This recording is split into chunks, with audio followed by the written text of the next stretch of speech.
नमस्कार, मैं आपकी दोस्त वंदना। आपका वाणी चैनल पर स्वागत है। यह मेरा एक प्रयास है आप सबको साहित्य से जोड़ने की और इस कथानक के परिदृश्य में आप सबको पहुंचाने की। इसके लिए आप हमसे जुड़िए और हमारे चैनल को लाइक शेयर सब्सक्राइब करें। तो फिर आज हम शुरू करते हैं प्रेमचंद जी का उपन्यास गबन। वह यहाँ भी नहीं आए, रास्ते में भी नहीं मिले, तो फिर गए कहाँ? उसका दिल बांसों उछलने लगा, आंखें भर भर आने लगी। वहाँ बड़े बाबू के सिवा वह और किसी को न जानती थी। उनसे बोलने का अवसर कभी न पड़ा था, पर इस समय उसका संकोच गायब हो गया था। भय के सामने मन के और सभी भाव दब जाते हैं। चपरासी से बोले, जरा बड़े बाबू से कह दो, नहीं चलो मैं ही चलती हूँ, बड़े बाबू से कुछ बातें करनी है। जालपा का ठाट बाट और रंग ढंग देखकर चपरासी रौब में आ गया। उल्टे पांव बड़े बाबू के कमरे की ओर चला। जालपा उसके पीछे पीछे हो ली। बड़े बाबू खबर पाते ही तुरंत बाहर निकल आए। जालपा ने कदम आगे बढ़ाकर कहा, क्षमा कीजिए बाबू साहब, आपको कष्ट हुआ। वो 15-20 मिनट हुए घर से चले, क्या अभी तक यहाँ नहीं आए? रमेश, अच्छा आप मिसेज रमानाथ हैं? अभी तो यहाँ नहीं आए, मगर दफ्तर के वक्त सैर सपाटे करने की तो उसकी आदत न थी। जालपा ने चपरासी की ओर ताकते हुए कहा, मैं आपसे कुछ अर्ज करना चाहती हूँ। रमेश, तो चलो अंदर बैठो, यहाँ कब तक खड़ी रहोगी? मुझे आश्चर्य है कि वह गए कहाँ, कहीं बैठे शतरंज खेल रहे होंगे। जालपा, नहीं बाबूजी, मुझे ऐसा भय हो रहा है वो कहीं और न चले गए हों। अभी 10 मिनट हुए, उन्होंने मेरे नाम एक पुर्जा लिखा था, जेब से टटोल कर। जी हाँ, देखिए वो पुर्जा मौजूद है। आप उन पर कृपा रखते हैं तो कोई पर्दा नहीं। उनके जिम्मे कुछ सरकारी रुपए तो नहीं निकलते? रमेश ने चकित होकर कहा, क्यों, उन्होंने तुमसे कुछ नहीं कहा? जालपा, कुछ नहीं, इस विषय में कभी एक शब्द भी नहीं कहा। रमेश, कुछ समझ में नहीं आता। आज उन्हें 300 रुपये जमा कराने हैं। परसों की आमदनी उन्होंने जमा नहीं की थी। नोट थे, जेब में डालकर चल दिए। बाजार में किसी ने नोट निकाल लिए। मुस्कुराकर, किसी और देवी की पूजा तो नहीं करते? जालपा का मुख लज्जा से नत हो गया। बोली, अगर यह ऐब होता तो आप भी उस इल्ज़ाम से न बचते। जेब से किसी ने निकाल लिए होंगे, मारे शर्म के मुझसे कहा न होगा। मुझसे जरा भी कहा होता तो तुरंत रुपए निकाल कर दे देती, इसमें बात ही क्या थी? रमेश बाबू ने अविश्वास के भाव से कहा, क्या घर में रुपए हैं? जालपा ने निशंक होकर कहा, 300 चाहिए ना, मैं अभी लिए आती हूँ। रमेश, अगर वह घर पर आ गए हों तो भेज देना। जालपा आकर तांगे पर बैठी और कोचवान से चौक चलने को कहा। उसने अपना हार बेच डालने का निश्चय कर लिया। यूँ उसकी कई सहेलियां थीं जिनसे उसे रुपए मिल सकते थे। स्त्रियों में बड़ा स्नेह होता है।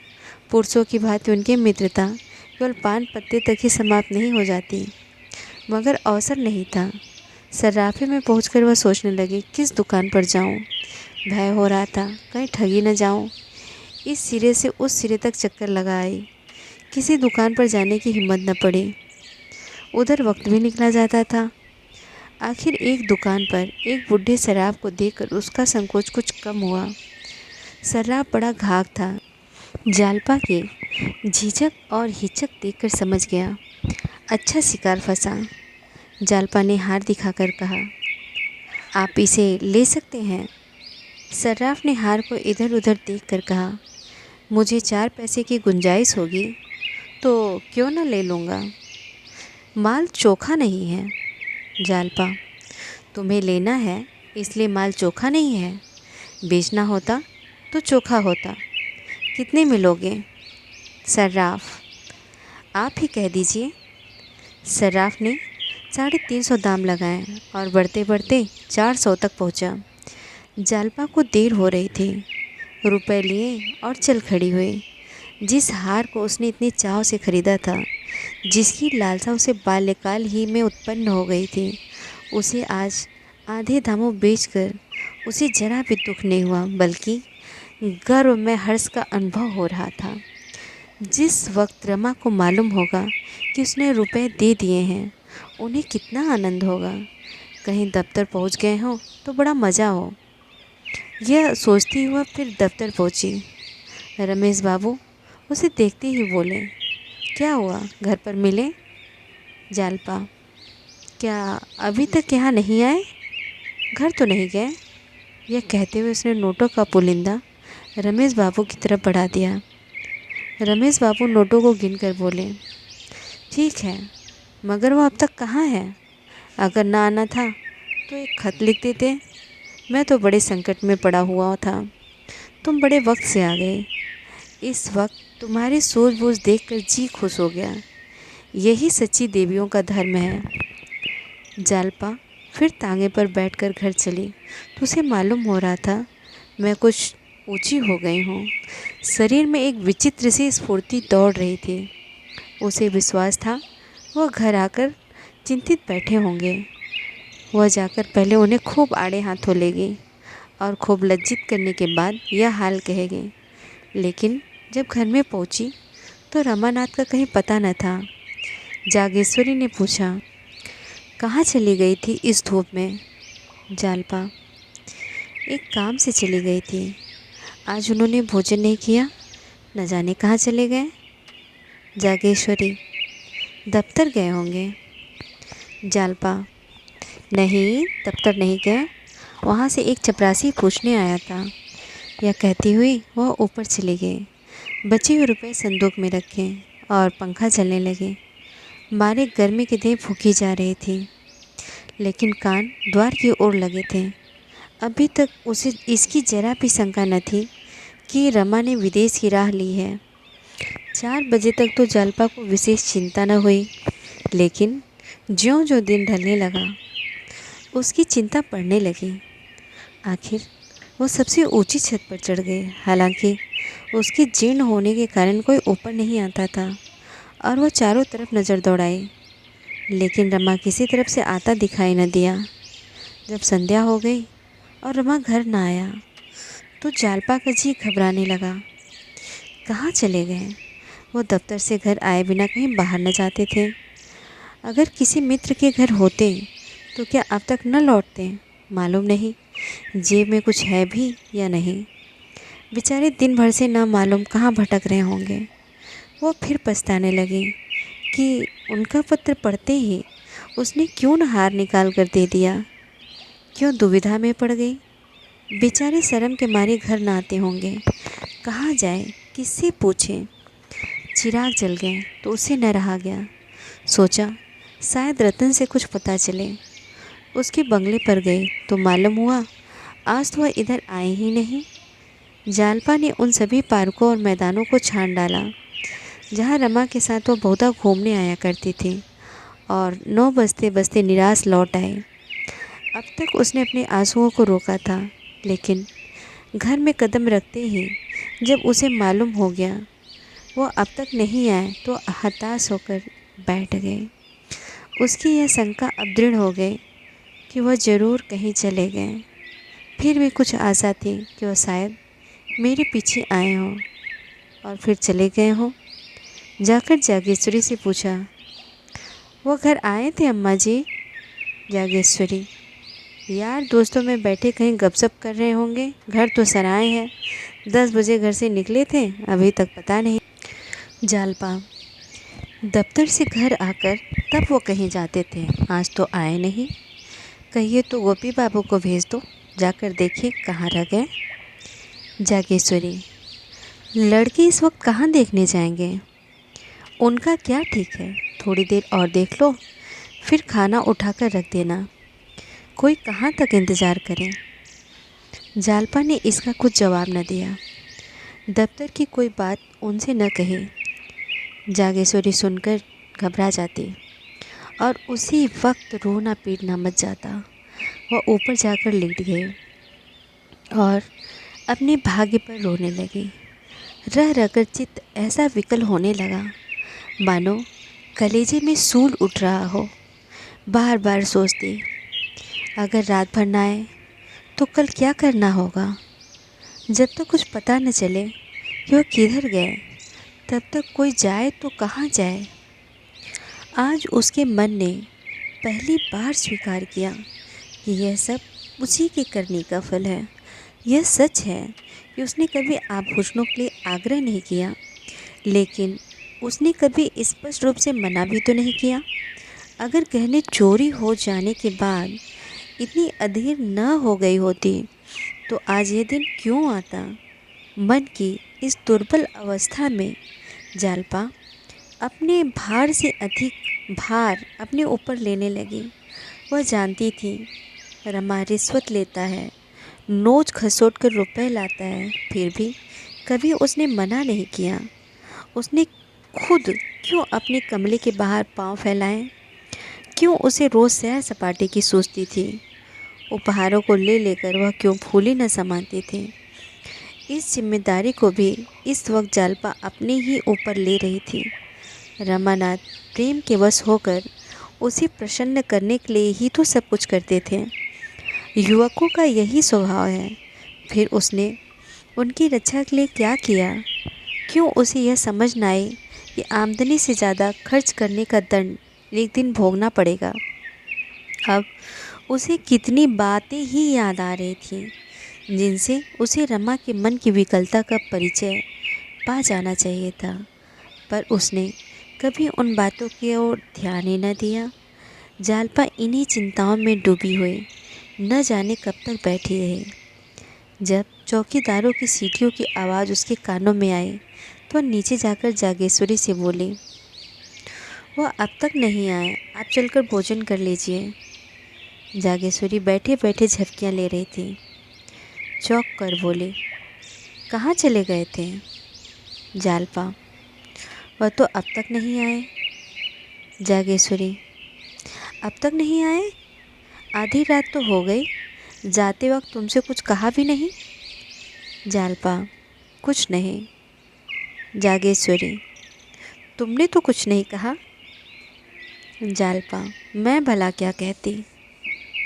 जागेश्वरी, तो मैं लाला जी को जगाऊं। जालपा, इस वक्त जगाकर क्या कीजिएगा, आप चलकर कुछ खा लीजिए ना। जागेश्वरी, मुझसे अब कुछ न खाया जाएगा।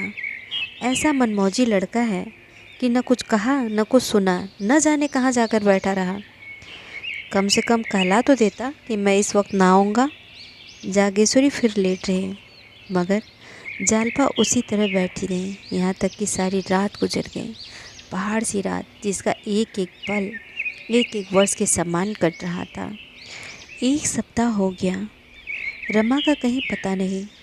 कोई कुछ कहता है, कोई कुछ। बेचारे रमेश बाबू दिन में कई कई बार आकर पहुंच जाते हैं। तरह तरह के अनुमान हो रहे हैं। केवल इतना ही पता चलता है कि रमानाथ 11 बजे रेलवे स्टेशन की ओर गए थे। मुंशी दयानाथ का ख्याल है, यद्यपि वे इसे स्पष्ट रूप से प्रकट नहीं करते, कि रमा ने आत्महत्या कर ली।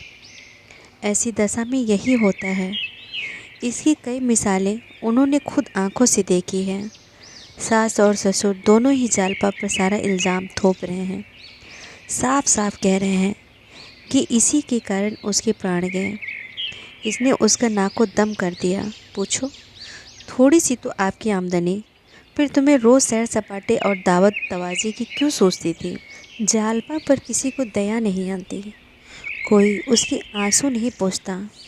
केवल रमेश बाबू उसकी तत्परता और सद्बुद्धि की प्रशंसा करते हैं, लेकिन मुंशी दयानाथ की आंखों में उस कृत्य का कुछ मूल्य नहीं। आग लगाकर पानी लेकर दौड़ने से कोई निर्दोष नहीं हो जाता। एक दिन दयानाथ वाचनालय से लौटे तो मुंह लटका हुआ था। एक तो उनकी सूरत यूं ही मुहर्रिम में थी, उस पर मुंह लटका लेते थे तो कोई बच्चा भी कह सकता था इनका मिजाज बिगड़ा हुआ है। जागेश्वरी ने पूछा, क्या है, किसी से कहीं बहस हो गई क्या। दयानाथ, नहीं जी, इन तकाज़ों के मारे हैरान हो गया हूँ जिधर जाओ उधर लोग नोचने दौड़ते हैं, न जाने कितना कर्ज ले रखा है। आज तो मैंने साफ कह दिया, मैं कुछ नहीं जानता, मैं किसी का देनदार नहीं, जाकर मेम साहब से मांगो। इसी वक्त जालपा आ पड़ी। ये शब्द उसके कानों में पड़ गए। इन 7 दिनों में उसकी सूरत ऐसी बदल गई थी कि पहचानी न जाती थी। रोते रोते आंखें सूज आई थीं। ससुर के ये कठोर शब्द सुनकर तिलमिला उठे। बोली, जी हाँ, आप उन्हें सीधे मेरे पास भेज दीजिए। मैं उन्हें या तो समझा दूंगी या उनके दाम चुका दूंगी। दयानाथ ने तीखे स्वर में कहा, क्या दे दोगी तुम? हजारों का हिसाब है। 700 तो एक सर्राफ के हैं। अभी क्या पैसे दिए हैं तुमने? जालपा, उसके गहने मौजूद हैं, केवल 2-4 बार पहने हैं। वह आए तो मेरे पास भेज दीजिए, मैं उसकी चीज़ें लौटा दूंगी। बहुत होगा 10-5 रुपये तवान के ले लेगा। तभी रतन आ गए। उसे गले से लगाकर बोली, क्या अब तो कुछ पता नहीं चला? जालपा को इन शब्दों में इसलिए और सहानुभूति का एक सागर उमड़ता हुआ जान पड़ा। यह गैर होकर इतनी चिंतित है और यहाँ अपने ही सास और ससुर हाथ धोकर पीछे पड़े हुए हैं। इन अपनों से तो गैर ही अच्छे। आंखों में आंसू भरकर बोले, अभी तो कुछ नहीं पता चला बहना। रतन, यह बात क्या हुई? कुछ तुमसे तो कहा सुनी नहीं हुई। जालपा, जरा भी नहीं, कसम खाती हूँ। उन्होंने नोटों के खो जाने का मुझसे जिक्र ही नहीं किया। अगर इशारा भी कर देते तो मैं रुपए दे देती। जब वो दोपहर तक नहीं आए और मैं खोजती हुई दफ्तर गई, तब मुझे मालूम हुआ कि कुछ नोट खो गए हैं। उसी वक्त जाकर मैंने रुपए जमा करा दिए। रतन, मैं तो समझती हूँ किसी से आंख लड़ गई। 10-5 दिन में आप पता लग जाएगा। यह बात सच न निकले तो जो कहो दूँ। जालपा ने हकबका कर पूछा, क्या तुमने कुछ सुना है? रतन, नहीं, सुना तो नहीं, पर मेरा अनुमान है। जालपा, नहीं रतन, मैं इस पर जरा भी विश्वास नहीं करती। यह बुराई उनमें नहीं है, और चाहे जितनी बुराइयां हों, मुझे उन पर संदेह करने का कोई कारण नहीं है। रतन ने हंसकर कहा, इस कला में ये लोग निपुण होते हैं, तुम बेचारी क्या जानो। जालपा दृढ़ता से बोली, अगर वह इस कला में निपुण होते हैं तो हम भी हृदय को परखने में कम निपुण नहीं होती। मैं इसे नहीं मान सकती। अगर वह मेरे स्वामी थे तो मैं भी उनकी स्वामिनी थी। रतन, अच्छा चलो कहीं घूमने चलती हैं। चलो तुम्हें कहीं घुमा लावें। जालपा, नहीं, इस वक्त तो मुझे फुर्सत नहीं। फिर घरवाले यूं ही प्राण लेने पर तुले हुए हैं, तब तो जीता ही ना छोड़ेंगे। किधर जाने का विचार है? रतन, कहीं नहीं, जरा बाजार तक जाना था। जालपा, क्या लेना है? रतन, जौहरियों की दुकान पर 1-2 चीज़ें देखूंगी। बस मैं तुम्हारे जैसा कंगन चाहती हूँ। बाबूजी ने भी कई महीनों के बाद रुपए लौटा दिए, अब खुद तलाश करूँगी। जालपा, मेरे कंगन में ऐसे कौन से रूप लगे हैं? बाजार में उसे बहुत अच्छे मिल सकते हैं। रतन, मैं तो उसी नमूने के चाहती हूँ। जालपा, उस नमूने के तो बने बनाए मुश्किल से मिलेंगे और बनवाने में महीनों का झंझट। अगर सब्र ना आता हो तो मेरी ही कंगन ले लो, मैं फिर बनवा लूँगी। रतन ने उछल कर कहा, वाह, तुम अपने कंगन दे दो तो क्या कहना। मूसलो ढोल बजाओ, 600 के थे ना? जालपा, हाँ थे तो 600 के, मगर महीनों सर्राफ की दुकान खाक छाननी पड़ी थी। जड़ाई तो खुद बैठकर करवाई थी। तुम्हारी खातिर दे दूँगी। जालपा ने कंगन निकालकर रतन के हाथों में पहना दिए। रतन के मुख पर एक विचित्र गौरव का आभास हुआ, मानो किसी कंगाल को पारस मिल गया हो। यही आत्मिक आनंद की चरम सीमा है। कृतज्ञता से भरे हुए स्वर में बोले, तुम जितना कहो उतना देने को तैयार हो। तुम्हें दबाना नहीं चाहती। तुम्हारे लिए यही क्या कम है कि तुमने मुझे दे दिए। मगर एक बात है, अभी मैं सब रुपए न दे सकूँगी। अगर 200 रुपये फिर दे दो तो कुछ हर्ज है? जालपा ने साहसपूर्वक कहा। कोई हर्ज नहीं, अगर जी चाहे तो कुछ भी मत दो। रतन, नहीं, इस वक्त मेरे पास 400 रुपये हैं, मैं दिए जाती हूँ। मेरे पास रहेंगे तो किसी दूसरी जगह खर्च हो जाएंगे। मेरे हाथों में तो रुपए टिकते ही नहीं, करूँ क्या? जब तक खर्च न हो जाए मुझे एक चिंता सी लगी रहती है, जैसे सिर पर कोई बोझ सवार हो। जालपा ने कंगन की डिबिया उसे देने के लिए निकाली तो उसका दिल महसूस उठा। उसकी कलाई पर यह कंगन देखकर रमा कितना खुश होता था। आज वह होता तो क्या यह चीज़ इस तरह जालपा के हाथ से निकल जाती? फिर कौन जाने कंगन पहनना उसे नसीब भी होगा या नहीं। उसने बहुत जब्त किया पर आंसू निकल ही आए। रतन ने उसके आंसू देखकर बोले, इस वक्त रहने दो बहन, फिर ले लूँगी, जल्दी ही क्या है। जालपा ने उसकी ओर बक्स बढ़ाकर कहा, क्यों? क्या मेरे आंसू देखकर? तुम्हारी खातिर दे रही हूँ, नहीं तो यह मुझे प्राणों से भी प्रिय थे। तुम्हारे पास इन्हें देखूंगी तो मुझे तस्कीन होती रहेगी।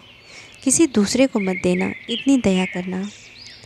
रतन, किसी दूसरे को क्यों देने लगी? इन्हें तुम्हारी निशानी समझूंगी। आज बहुत दिन के बाद मेरे मन की अभिलाषा पूरी हुई। केवल दुख इतना ही है कि बाबूजी अब नहीं हैं। मेरा मन कहता है कि वे जल्दी ही आएंगे। वे मारे शर्म के चले गए हैं और कोई बात नहीं।